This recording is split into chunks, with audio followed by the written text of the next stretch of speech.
It all goes into, we had an earlier accident at 4:30 this morning, 2 miles east of Morris, semi-loaded with cookies, flipped over in a ditch.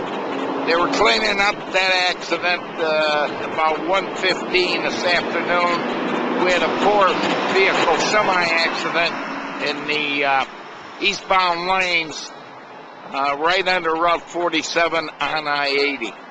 What was your reaction when you first arrived on the scene and you see that kid split open like that? And understand the driver may be alive. Right.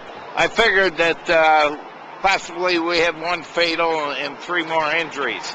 But what we ended up with, which was amazing, that the driver was ejected in the fourth semi involved. It went through the medium up under the overpass 47 and had off of the tractor, semi-tractor itself, and the man was ejected, and he was in the median with the sleeper cab.